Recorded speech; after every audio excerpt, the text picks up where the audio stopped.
Amém. Bom dia, igreja. A paz do Senhor esteja convosco. Eu quero convidar vocês a abrir a sua Bíblia em Mateus 3. Mateus 3, no capítulo 1.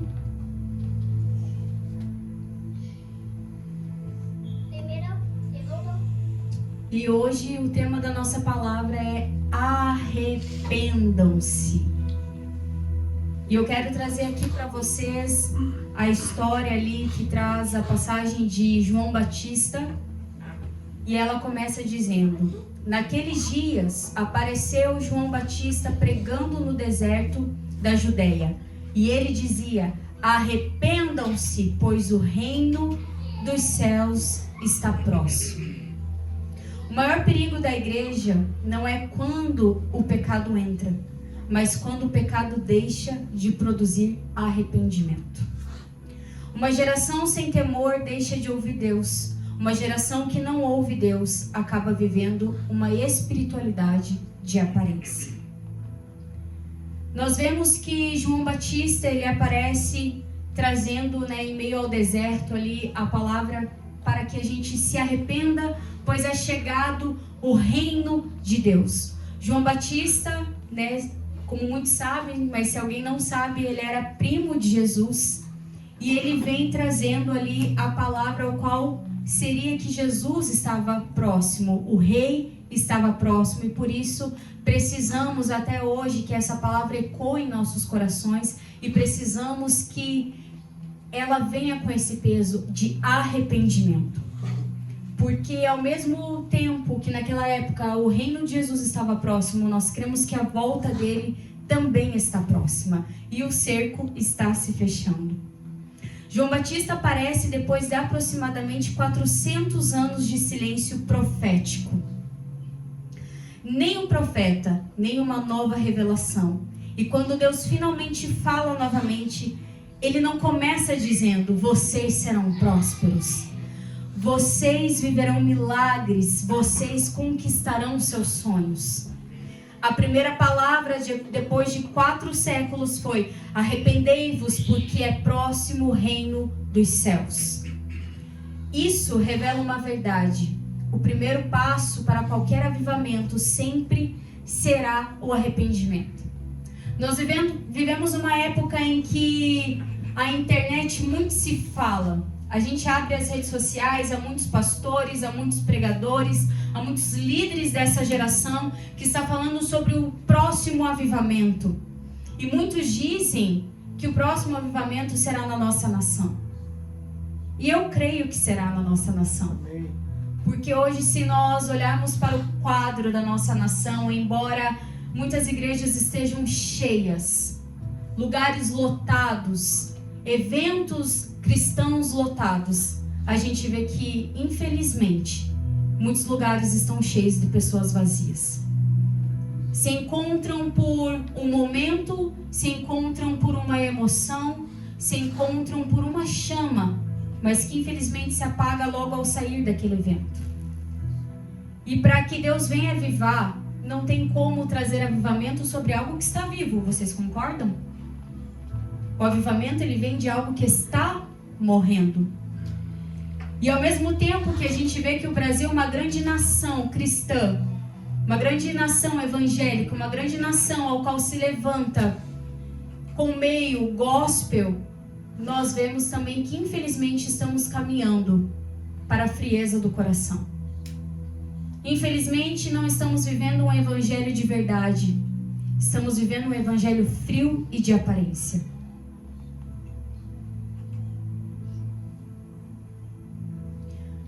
O primeiro passo para qualquer avivamento sempre será o arrependimento.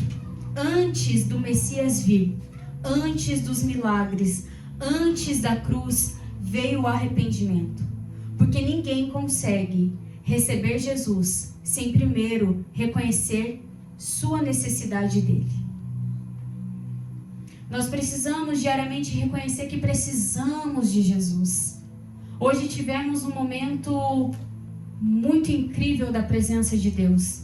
Desde que o Daniel começou a orar, o louvor feito pelo Nilson, foi tremendo a presença de Deus. Eu estive pensando ali em meio à oração, em meio ao louvor, eu falei, será mesmo que a gente leva a liturgia do culto à risca? Ou eu deixo esse mover acontecer? Ou eu deixo esse mover fluir? Mas o Espírito Santo trouxe ao meu coração, o meu mover ele é precioso, mas a minha palavra e a minha direção também é. E alguns que já me viram pregar brincam que quando eu pego o microfone eu venho trazer chicotadas, mas não é, gente. Né? Felizmente ou infelizmente, Deus me usa muito com exortação e, como diz muito ditado e muitos pregadores, antes da palavra bater ou trazer um arrependimento a vocês, ela trouxe a mim. Eu também me coloco nesse lugar ao qual eu preciso reconhecer a necessidade de Jesus dia após dia. O Daniel, ele trouxe ali algo que me pegou no início, que ele disse, buscai em primeiro o reino de Deus e a sua justiça e as demais coisas lhe serão acrescentadas. E essa, para quem não sabe, é uma palavra rema minha e do pastor Fabrício. Buscai primeiro o reino de Deus. E às vezes, quando Jesus me trouxe essa palavra, eu falei, nossa, mas eu tenho um coração tão entregue a Ti, Senhor. Né? Sempre quando eu cometo um erro ou algum pecado, eu realmente rasgo meu coração diante da Tua presença em arrependimento. Mas o Senhor me lembrou de algo nessa manhã, que por muitos dias ou até meses eu estive esquecendo de colocar o reino de Deus. Embora eu tenha renunciado toda uma parte de sonhos da minha vida, de uma carreira, e decidi trilhar o meu caminho com o Senhor, tem dias que eu murmuro e tem dias que não há arrependimento no meu coração. Tem dias que há comparação com o vizinho, com o fulano, com a grama do outro, com coisas que a gente vê na internet, porque a gente abre ali a internet e às vezes é injusto. Né? Você fala, nossa, eu estou fazendo tudo certo, essa pessoa faz tudo errado. E parece que a vida dela vai para frente, e eu dou um passo para frente e parece que vou 10 para trás. Então o Senhor ministrou o meu coração, ei, buscai primeiro o meu reino. Não é somente estar com o coração disposto a estar em minha presença, mas é literalmente estar confiante na minha presença e naquilo ao qual eu vou fazer sobre sua vida. O primeiro ponto que eu quero trazer aqui é: o religioso pode estar perto da igreja e longe de Deus. Vocês podem abrir ali em Mateus 3:7, que segue dizendo: no entanto, quando João viu que muitos fariseus e saduceus vinham para onde ele estava batizando, disse-lhes: raça de víboras, quem deu a vocês a ideia de fugir da ira que virá? Deem fruto que mostre arrependimento. João não confronta prostitutas primeiro, não confronta ladrões, não confronta os romanos, ele confronta os religiosos. Porque é possível estar dentro da igreja, servindo em ministérios, cantando, pregando, liderando e ainda possuir um coração distante. E a gente vê que dia após dia a gente pode estar vivendo isso. Não adianta nós estarmos aqui todo domingo, mas no decorrer da nossa semana estarmos com o coração totalmente distante do autor da nossa vida. Não adianta também nós, temos aqui pessoas que eu acredito que foram chamadas para ser mestre na palavra. Não adianta você saber a Bíblia de cor e salteado, mas você não praticar o que está nela. Porque quando João Batista vem e afronta ali os fariseus e os saduceus, é isso que ele está dizendo. Ei, vocês conhecem as leis, vocês conhecem tudo o que está escrito, mas vocês não praticam. Então não adianta a gente ter um conhecimento de quem Deus é, do que a sua palavra diz, e nos tornarmos hipócritas. nos tornarmos pessoas que não vivem aquilo ao qual pregamos. Não adianta a gente estar postando versículo bíblico na nossa rede social, mas não viver aquilo que a gente está postando. Sabe, não tem como você querer orar por uma pessoa, você falar sobre arrependimento, você falar sobre falsidade, você falar sobre fofoca, você falar sobre mentira, quando você é fofoqueiro, quando você é um mentiroso e quando você é um hipócrita. Nós conhecemos ali também a mensagem que diz para tirarmos a trave do nosso olho, para depois tentarmos tirar a trave que há no olho do nosso irmão. Primeiro nós temos que olhar para dentro de si mesmo. Nós temos que auto nos confrontar. Você consegue se olhar no espelho e se ver tão santo da maneira que você se comporta?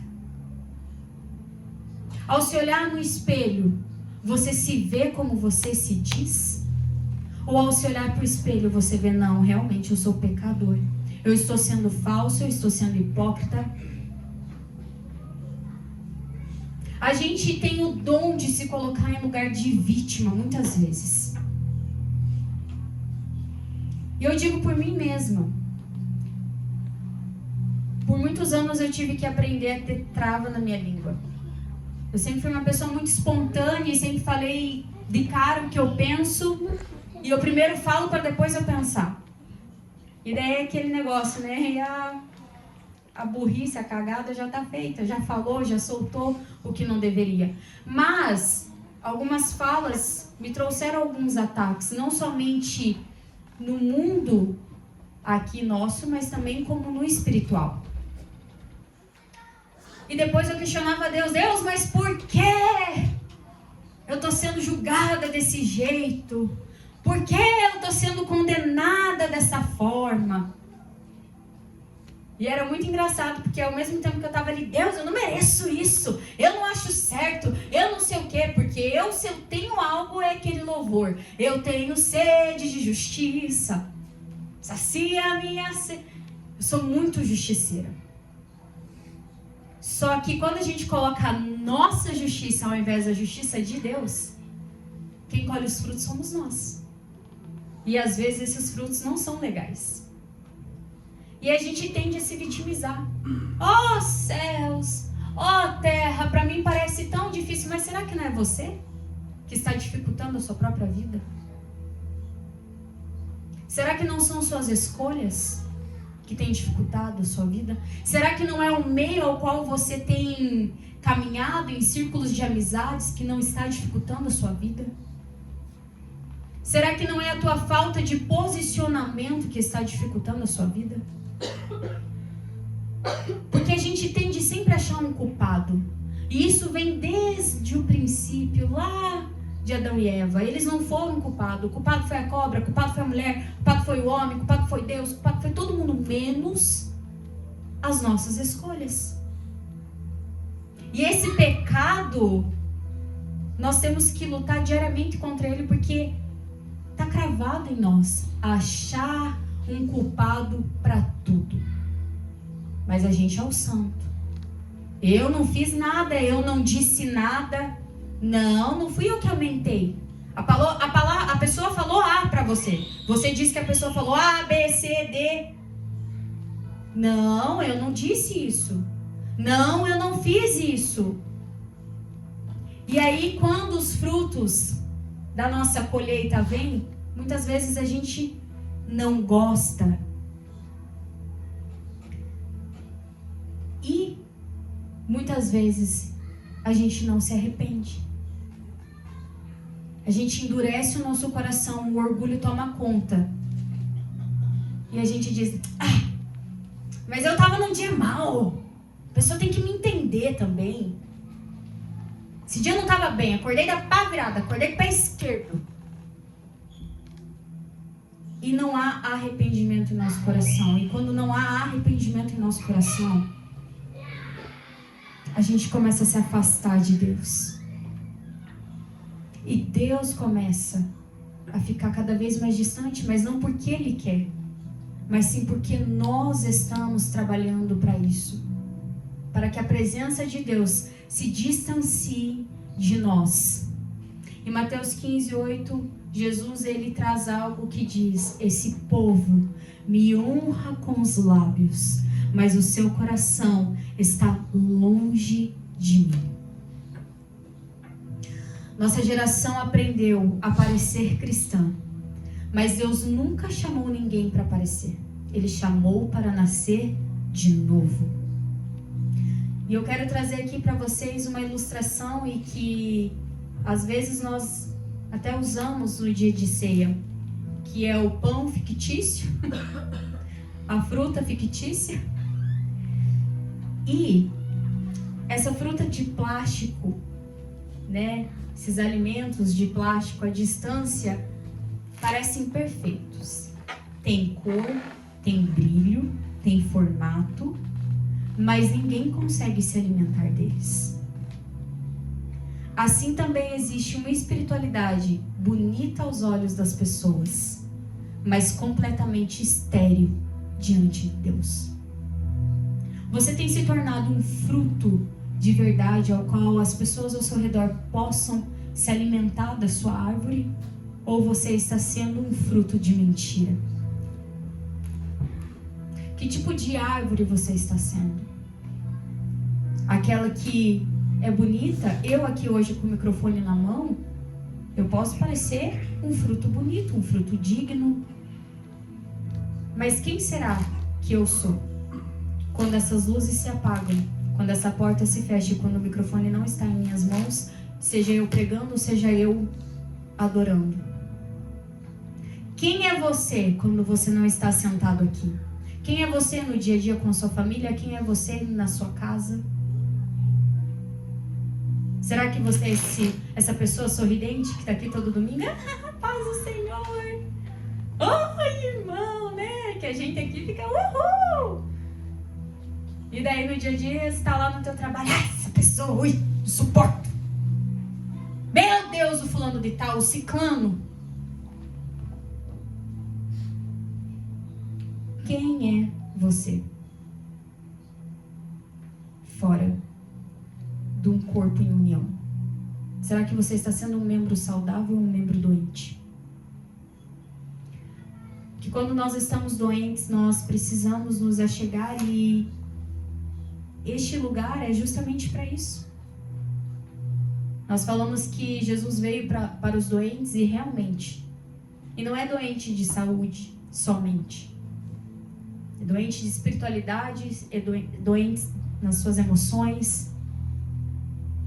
Se neste momento você se encontra vivendo de máscaras, nessa manhã eu te peço com toda a gentileza que você se desfaça delas. E que você se arrependa de todo o coração.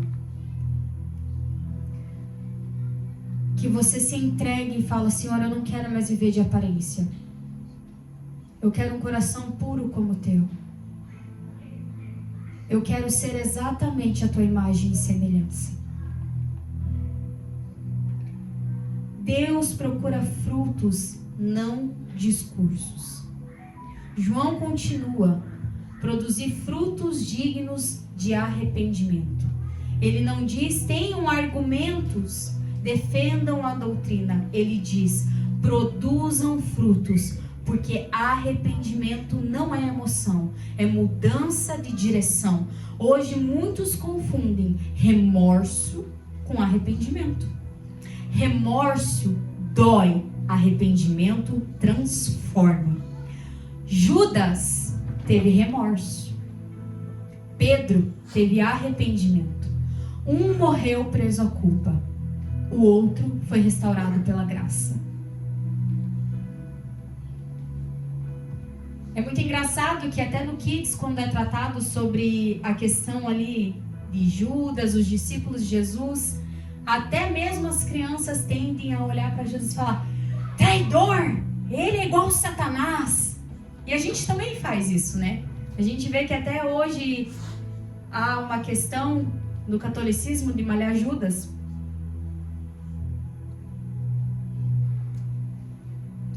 Para trazer ali a expressão do que é a tua indignidade por Judas ter traído Jesus. Mas o que a gente não vê é que muitos de nós às vezes somos Judas. Nós trocamos a presença de Jesus não por 30 moedas de prata. Nós trocamos a presença de Jesus pelas nossas redes sociais, nós trocamos a presença de Jesus pelos doramas. Daqui a pouco eu oro, Deus, só mais um capítulo. Nós trocamos a presença de Jesus pela negligência. Nós trocamos a presença de Jesus pela preguiça. Nós trocamos a presença de Jesus por vários e vários motivos da nossa vida.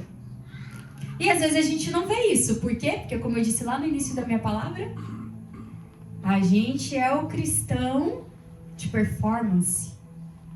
Eu venho aqui, uso uma performance, mas fora disso, opa, saí. E algo que eu quero trazer aqui também é o remorso.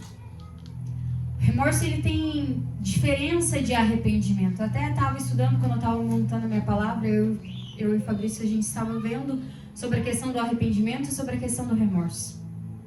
E aí a gente vê nessa questão aqui que eu trouxe a comparação entre Pedro e Judas, porque Pedro, embora ele tenha também negado Jesus, que também é um fato de traição. Ele disse para Jesus: eu jamais negarei o Senhor.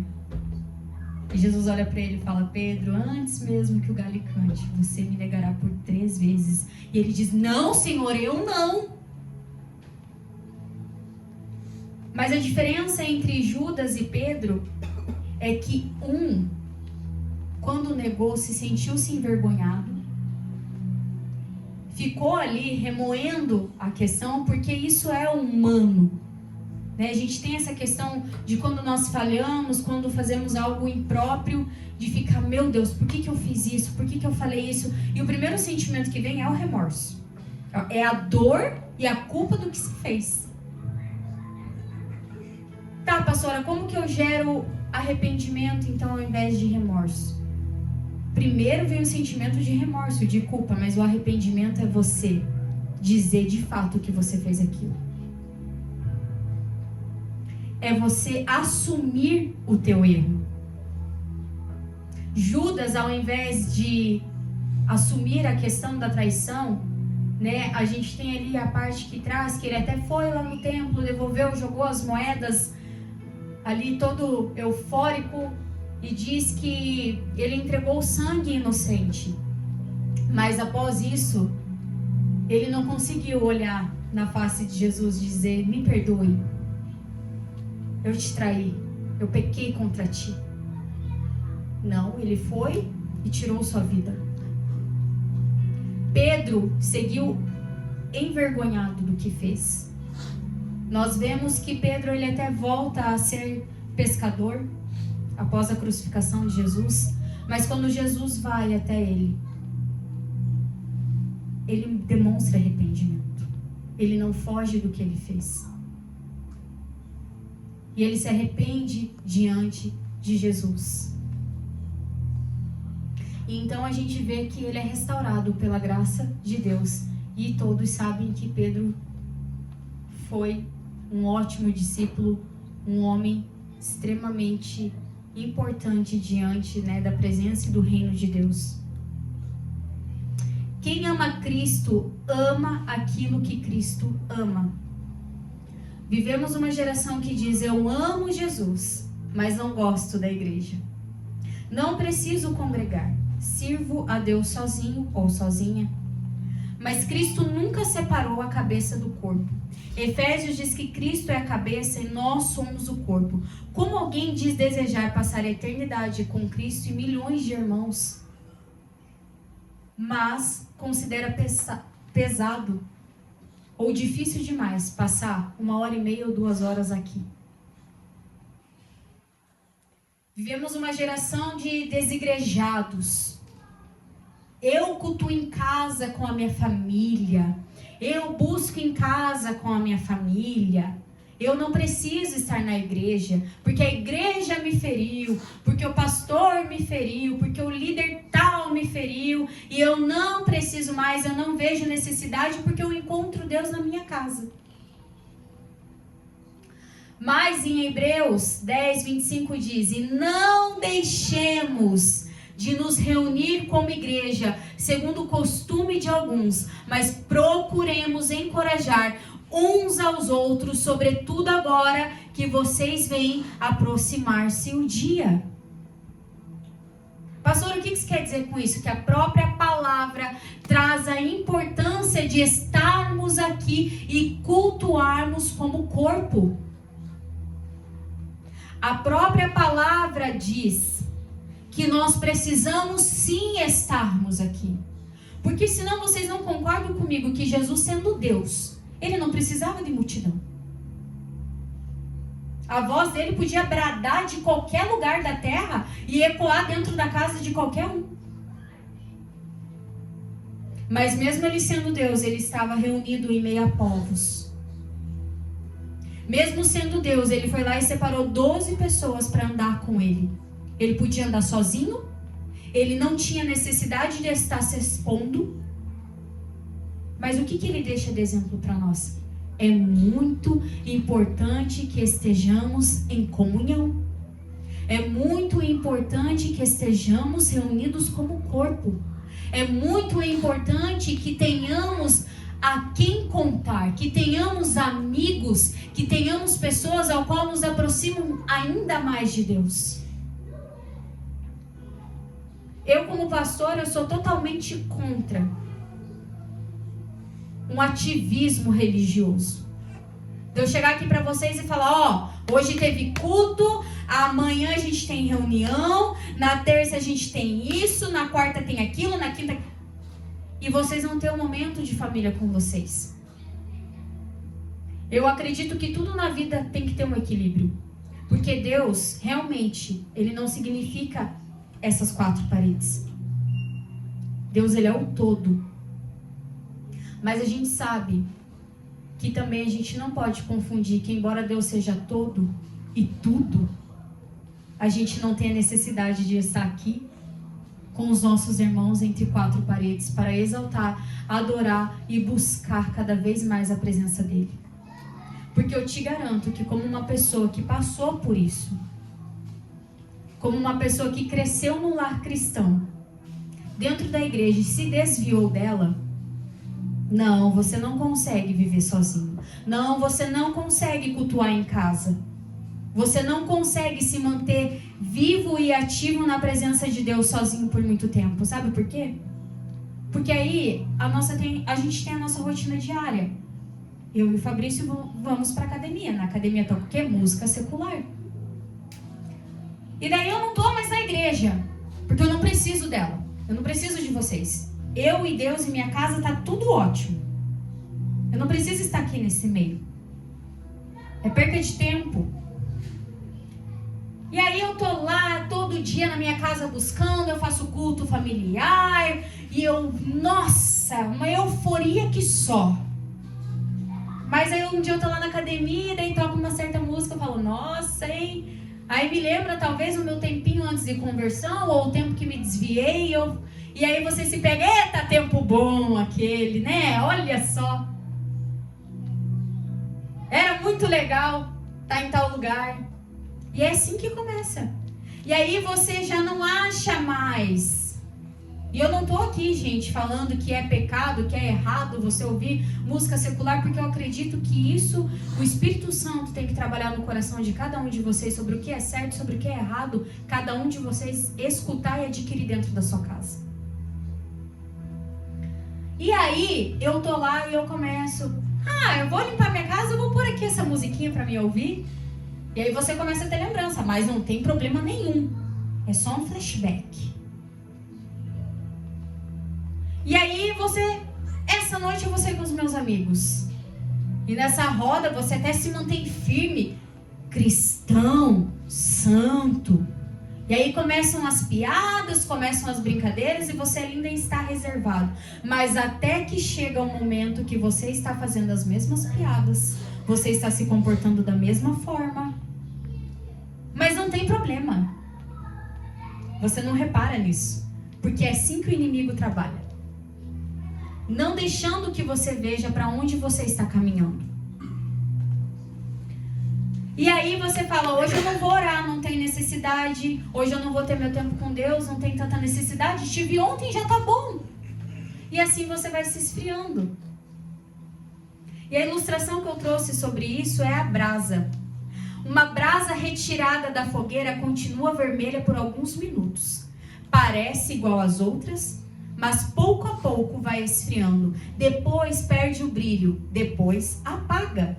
Não porque o fogo era ruim, mas porque decidiu permanecer sozinha. E assim acontece com nós. Você vai se afastando. Você continua aceso. Olha, tô vermelhinho ainda, tô queimando ainda. Daí o vento vai te levando. O vento do quê? Das coisas terrenas. Porque a gente sonha, né? Cada um de nós temos um sonho. Eu quero ter uma casona, eu quero ter uma chácara, eu quero ter um sítio, eu quero ter isso, eu quero ter aquilo. E às vezes Deus colocou esse sonho no teu coração e que um dia você vai alcançar esse sonho. Mas é diante da presença dEle. E o inimigo às vezes ele vem e usa os nossos sonhos para nos afastar da presença de Deus. Não, trabalhe mais. Trabalhe, que é só assim que você vai conquistar esse sonho. E aí quando você vê, você não tem mais tempo. Não, estude mais. Faça uma faculdade disso, uma faculdade daquilo. E você tá lá, estudando. Não, hoje eu não consigo ir na célula, hoje eu não consigo ir no culto, hoje eu não consigo fazer isso. E a fogueira tá ficando cada vez mais distante. E quando você vê, puf, de brasa você virou cinza. Apagou qualquer vestígio de um fogo que tinha dentro de você. Nós temos que cuidar, porque o inimigo é astuto e ele é inteligente.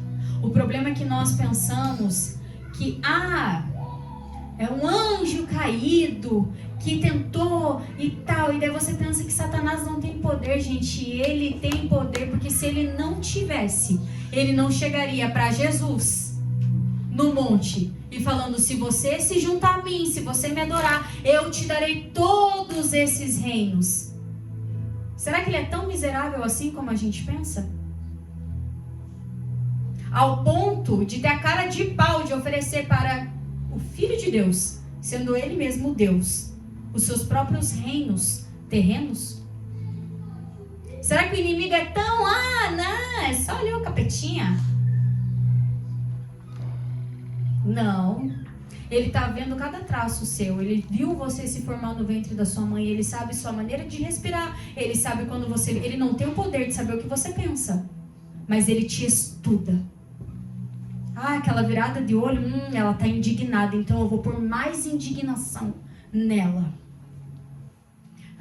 Essa carinha tá triste, igualzinho quando eu era criança. Eu vou pôr mais tristeza. Ele está preocupado, eu vou pôr mais preocupação, porque com essa preocupação eu vou gerar uma sede de desejo nele por conquistar algo, por correr atrás de algo, e assim eu vou afastá-lo da minha presença. Da presença de Deus. Da dele a gente tem que estar afastado mesmo, em nome de Jesus. E é assim que ele vai nos tirando do lugar ao qual deveríamos estar, que é no centro da vontade de Deus.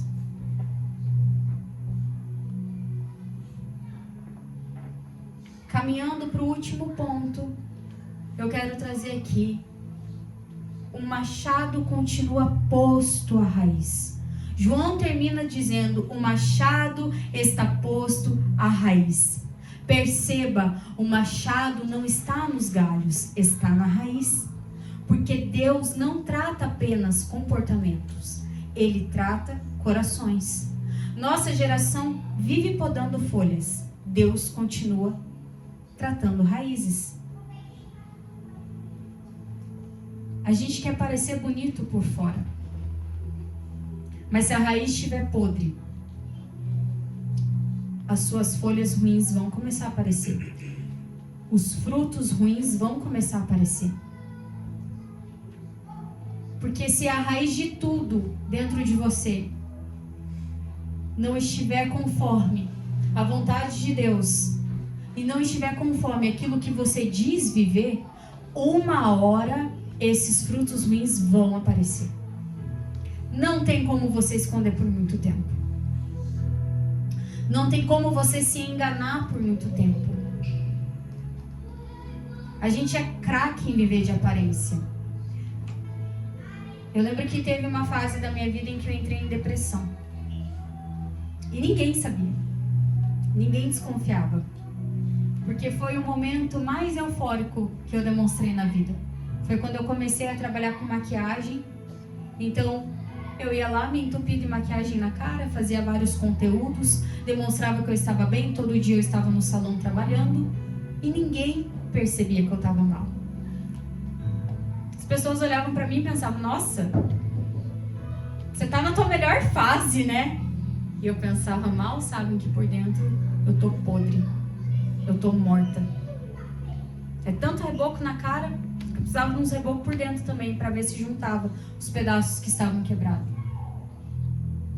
E eu coloquei uma máscara, e eu fui seguindo essa máscara por meses, até que um dia eu tava no quarto, na verdade a gente tava em casa assistindo, e eu me retirei porque o meu esposo, ele tem uma dificuldade, né, em prestar atenção para ele. Você não pode, se eu quiser dar sinal de que eu tô emburrada e ficar só, eu vou ficar emburrada o ano inteiro, porque ele não vai perceber. Tem que falar, eu tô brava, porque se eu tentar vou dar um sinalzinho que não tá bem, não cola. Eu levantei, fui pro quarto e ele continuou vendo a série. Foi pro quarto, deixa ela. Eu lembro que eu cheguei no quarto e falei, Deus, eu não aguento mais.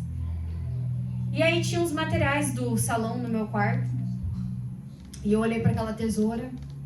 Eu falei, quer saber? Eu vou enfiar bem na jugular mesmo. Esguicha tudo, nem vejo, ninguém vê. Mas ele, humanamente, pode não perceber. Mas Deus, ele sempre vai dar um jeito de salvar. Eu lembro que na hora que eu peguei a tesoura, assim, que eu tava...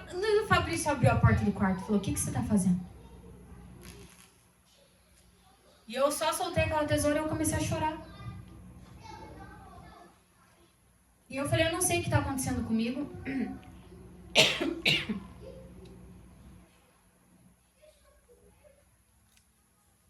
Eu não tô bem.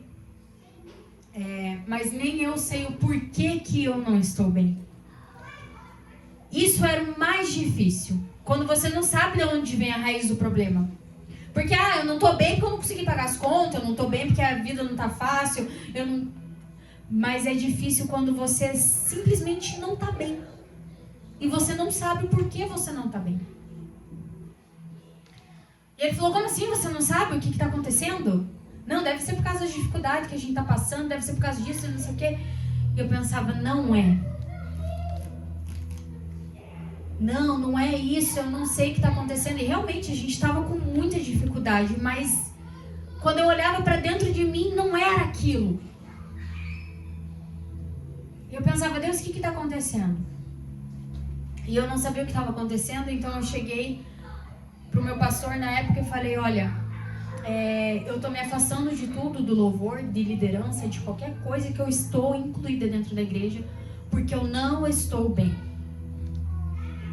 E naquela época, né, hoje ele mudou o pensamento dele, ele falou assim pra mim, você tem que buscar mais a Deus, porque depressão não vem de Deus.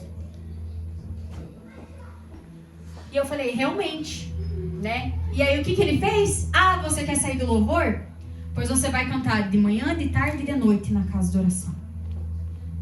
E eu pensei, meu Deus, eu queria sair. Qual a parte que eu estou tentando sair e que eu preciso de um tempo pra mim que ele não entendeu? E eu lembro que eu ia na casa de oração e eu fazia turno de manhã e às vezes eu tava lá no turno de tarde, eu tava lá no turno da noite. E o líder do louvor foi me enfiando em tudo. Não, você vai melhorar, menina. Você não vai largar o que Deus colocou em você, não. Você não vai largar o teu propósito, você não vai largar o teu chamado. Você não vai deixar de viver aquilo ao qual Deus te chamou.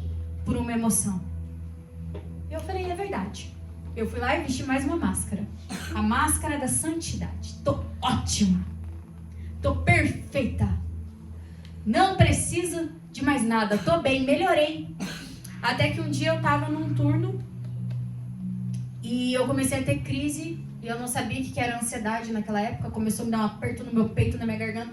Parecia que tinha alguém me enforcando. E eu até pensei, nossa, o capeta tá aqui tentando me estrangular no mundo espiritual, porque minha voz não sai, não consigo cantar. E eu comecei a entrar ali e me suar frio, ministrando, até que eu olho para esse meu amigo e falo assim, ministre. Dele não canta só mais essa. Gente, eu não comecei nem cantar. A primeira frase da música pegou fogo na fiação do som. Eu lembro que o rapaz do som até brincou comigo, veio perto de mim e falou assim, tá carregada, né, irmã? E eu olhei assim e falei, Deus, o que tá acontecendo comigo? Eu pensei, eu devo estar cheio de demônio, eu preciso de uma uma exorcização. Preciso que alguém ore. Eu procurei na época a líder da intercessão, eu falei bem assim, pelo amor de Deus, ore por mim, porque eu não sei se é macumba, eu não sei se é feitiçaria, eu não sei o que eu tenho, eu não sei se eu tô possuída, mas não tá dando. E ela veio, orou por mim, ela falou assim, pode ficar em paz. O que você tá passando é uma opressão, você não tá possuída. É uma opressão maligna, mas você realmente não pode largar aquilo que Deus te chamou. Você é uma voz profética e você não pode olhar para trás. Até que eu ficava, não pode largar, não pode isso, não posso nada, Deus. E eu fui cada vez mais, gente, me afundando em depressão, até que um dia eu lembro que eu estava na minha casa, sentei no chão e comecei a chorar muito. E eu falei para Deus, eu não aguento mais. E eu lembro que eu falei para Deus assim, Deus, só tem um meio só disso tudo passar. Eu preciso me tornar mãe, porque daí eu vou ocupar a minha cabeça. Eu falei, mas o Senhor sabe que o meu sonho em ser mãe é ser mãe de um menino. E tem que ser um menino. E aí eu comecei a entrar na neurose, que eu precisava engravidar. E daí eu não conseguia. E daí eu falava, meu Deus do céu, eu não presto nem para ser mãe. E daí a neurose, gente, foi aumentando cada vez mais na minha mente. E aí passou um tempo, eu sentei de novo na minha sala, no chão, e eu falei, Deus, eu não aguento mais. E quando eu olhei ao redor, eu vi assim, gente, como se fosse um monte de mini demônios, em formas de criança. E eles tinham um cajadinho, e eles batiam no chão e falavam, se mata, se mata, se mata. E aquilo começou a vir na minha cabeça, eu pensava, eu moro perto de uma avenida. Se eu atravessar na frente de um monte de carreta que passa aqui, vai ser rapidinho, eu não vou nem sentir. Eu lembro que eu liguei pra minha mãe desesperada, minha mãe... Porque meu marido nunca atende o telefone, gente. Não sei o que acontece. Ele vive com o celular na mão, mas quando você precisa... some. Né? Falei, então eu vou ligar pra quem? Vou ligar pra minha mãe, né? Porque se eu ligar pra ele, o coral vai... Eu vou fazer o que o coralzinho de cão quer. E aí... eu liguei pra minha mãe e só chorei. Minha mãe pegou e falou, saia de dentro da tua casa agora. Eu quero que você sente lá no meio-fio da rua e me espere, porque eu tô saindo agora do serviço. Eu nem precisei falar. E aí minha mãe chegou apavorada. Lani, meu Deus, o que tá acontecendo? Eu falei, mãe, não sei, eu só chorava. Ela falou, quando você me ligou e começou a chorar no telefone, Deus me deu uma visão e eu vi um monte de demônio em volta de você. E você tá proibido de ficar em casa sozinha. E aí ela me levou no salão. E aí ela brigou com o Fabrício. E falou que o Fabrício não podia tirar os olhos de mim. E eu lembro que eu fiquei o dia inteiro lá no salão com ele. E ele foi atender uma cliente. E eu fui comer um doce. E essa cliente olhou pra mim e falou, bem sim, você tá grávida. E eu bravo, porque alguns dias atrás eu tinha vindo do hospital, feito um beta. E deu negativo. E eu olhei bem firme pra cada um, eu não tô grávida. Ela, você tá grávida, sim. Eu falei, eu não tô grávida. E aí eu lembro que eu peguei e falei, vou sair de perto. Fiquei lá na recepção. O salão era muito grande, então o Fabrício estava lá no final dele. Falei, não vou ter acesso a ela. Mas ela, não satisfeita, na hora de pagar e ir embora, ela falou assim, faça um teste que você tá grávida. Eu falei, não, eu fui no médico antes de ontem e o beta deu negativo. Ela falou, vai dar positivo, você tá grávida. Eu falei, mas por que você acha que eu tô grávida? Ela falou, mas porque você tá comendo esse doce? E a forma que você tá comendo é de mulher grávida. E eu, nossa... Fugi da pessoa que estava encabida de cuidar de mim, não viu eu fugir, gente, ó.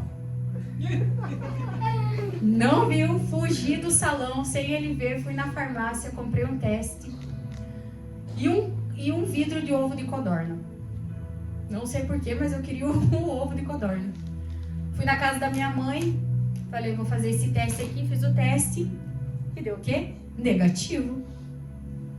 Abri o ovo de codorna, comecei a comer aquele ovo e chorava, e era ovo junto com choro e ranho. E eu falei, Deus, você tá de palhaçada comigo.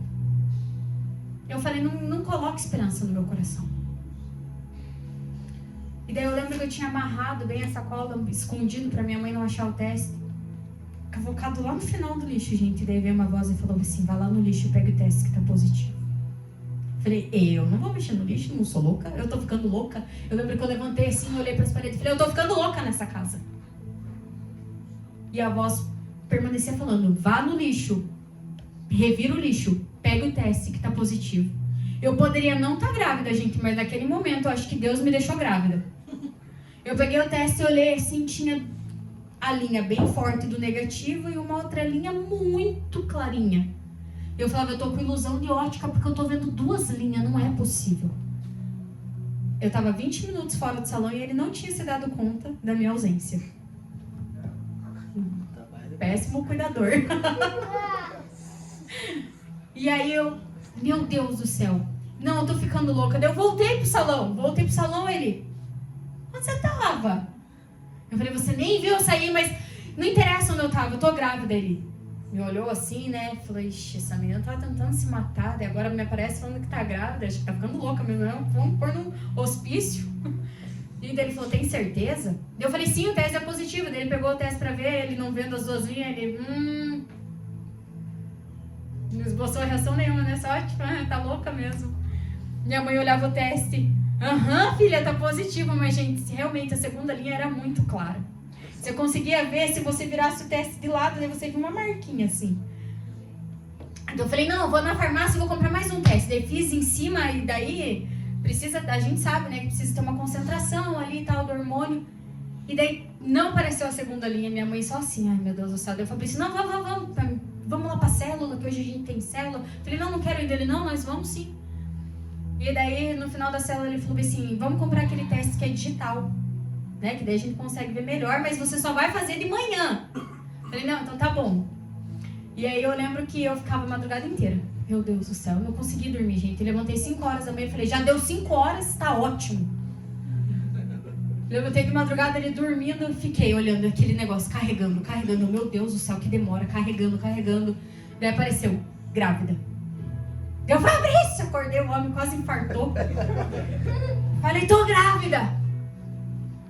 Ele olhando assim, ué, mas aonde que tá isso? Só tá 1 e 2 aqui? Eu falei, é que é grávida aproximadamente de 1 ou 2 semanas. Pra ver como que é a coisa. Eu descobri até cedo demais. E aí eu fiquei, meu Deus, eu tô grávida. E aí sabe o que eu fiz, gente? Eu peguei toda a minha depressão e afundei ela em algum lugar. Porque eu tava grávida, era o que eu queria. E eu tinha convicção de que era um menino. O Estevão. Ele já tinha o nome dele 7 anos antes dele pensar em vir pro mundo. E aí, quando eu ganhei o Estevão, eu tive um parto muito difícil. Mas eu tava tão empolgada que Deus tinha me dado o privilégio de gerar. E que era um menino que nada mais importava. Não me interessava mais a situação que a gente estava passando. Não me interessava mais se eu sabia ou não por que eu tinha ficado em depressão, qual foi a causa, qual tinha deixado de ser. Eu só estava sendo mãe. E eu pensei que estava tudo bem. Por isso há um erro em a gente viver de aparência. Porque quando eu achei que estava tudo bem, essa depressão, quando o Estevão tinha 1 ano e meio para 2 anos, ela voltou de uma forma que eu descobri o que é a pessoa quando ela diz que tem crise de pânico. É horrível. Eu lembro que às vezes a gente tava saindo para ir pra igreja, eu falava, Fabrício, volta embora que eu tô passando mal, eu vou desmaiar, eu vou ter uma parada cardíaca, tá me dando teto preto, eu não consigo respirar. E eu fiquei naquilo, e daí um dia eu falei pra Deus nessa mesma sala, sentada no chão, eu falei, Deus, o que tá acontecendo? Ele falou, você precisa ser curada. Pare de viver de aparência. Pare de ficar colocando máscara no teu rosto. Pare de ficar fingindo toda vez que tá tudo bem. Pare de ficar negligenciando suas emoções. Pare. E eu falei, o que eu faço? Ele falou, você vai procurar um psicólogo e você vai tratar todos os teus traumas de infância. E eu falei, não, eu não vou procurar um psicólogo. E na Eucana, alguns de vocês conhecem, tem o pastor Eli, e ele é psicólogo. E eu mandei uma mensagem pra ele, falei, pastor, tô te mandando essa mensagem, mas eu não queria te mandar, mas é porque eu tô me enfiando num buraco, e agora sendo mãe, eu não quero voltar pra esse buraco. E eu falei, eu preciso da tua ajuda, mas não como pastor. Eu preciso da tua ajuda, mas agora como psicólogo. E, gente, foi a melhor coisa que eu fiz. Sabe? Façam terapia. Não espiritualize tudo. Sabe? Não ache que tudo que está acontecendo na tua vida, sim, Satanás levanta dia após dia para nos destruir. Ele tenta, mas existem ocasiões na nossa vida que a gente precisa de um terapeuta. Sabe, porque nós vivemos em um mundo terreno. Existem marcas na nossa alma, existem marcas da nossa infância, existem marcas na nossa adolescência. E que a gente não pode ignorar elas. Ah, pastora, mas Deus pode me curar? Sim, Ele pode te curar. Eu creio. Mas a gente também precisa se permitir ser curado. Se você acredita que Deus pode te curar, mas dia após dia você remoe o que te aconteceu na tua infância, você remoe o que te aconteceu na tua adolescência, você precisa de Deus e psicólogo. Porque você, embora acredite que Deus possa te curar, você não está crendo o suficiente para essa cura. Então a gente precisa tratar, a gente precisa reverter essas emoções, a gente precisa reverter esses casos. E aí eu lembro que eu comecei a fazer terapia e eu não tive pai. E por muitos anos na minha vida, eu acreditava que a presença de um pai não me fazia falta, porque Deus era meu pai.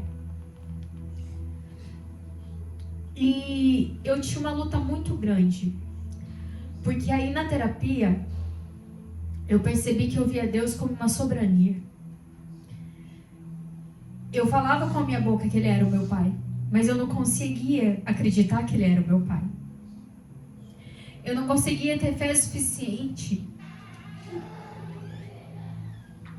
para saber que Ele estava ali, fosse para o sonho mais bobo.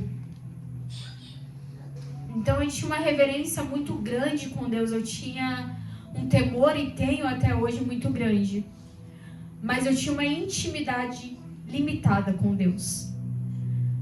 Eu orava, mas era aquela oração do fariseu.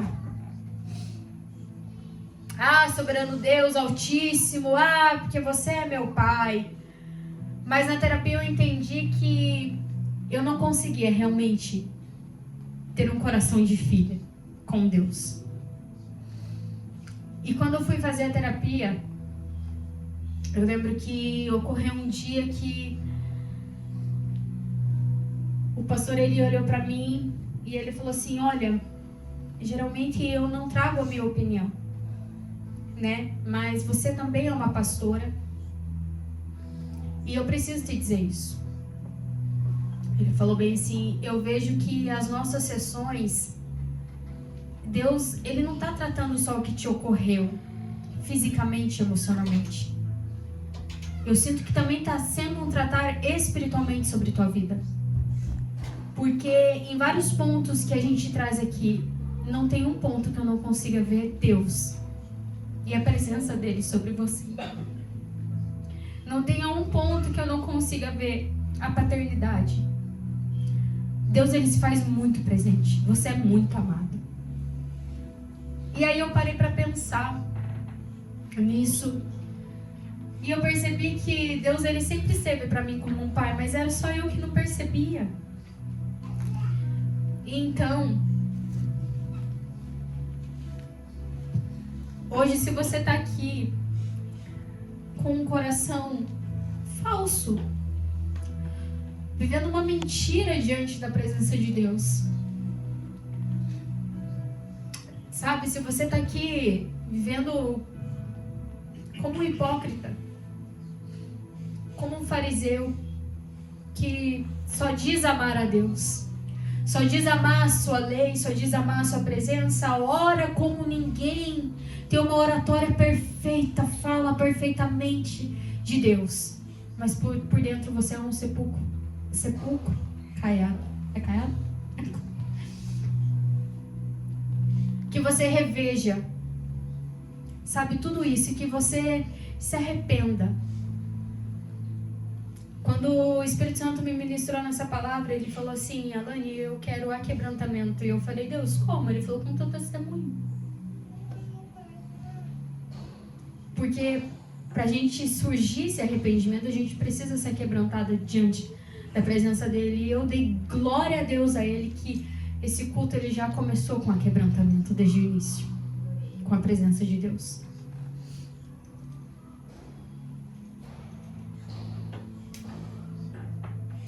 Então, a gente tem que criar uma raiz que tenha temor. Uma raiz não pode ter falta de comunhão. Uma raiz não pode ser só de religiosidade. A gente não pode conduzir uma raiz de hipocrisia. A gente tem que permitir que Jesus crave o seu machado em nós. E que Ele trate as nossas raízes, para que realmente as nossas folhas e os nossos frutos sejam saudáveis.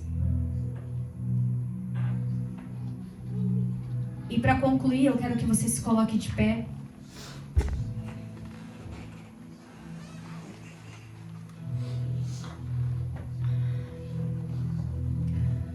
A sequência da nossa caminhada nesse mês trouxe algo muito profundo.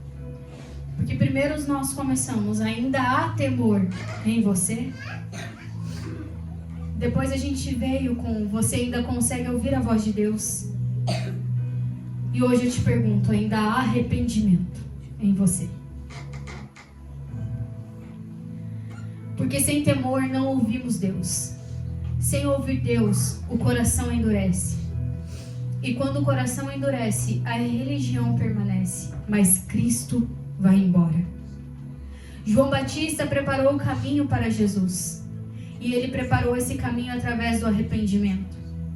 Talvez hoje Jesus não esteja procurando pessoas perfeitas, mas pessoas quebrantadas e arrependidas diante da presença dele.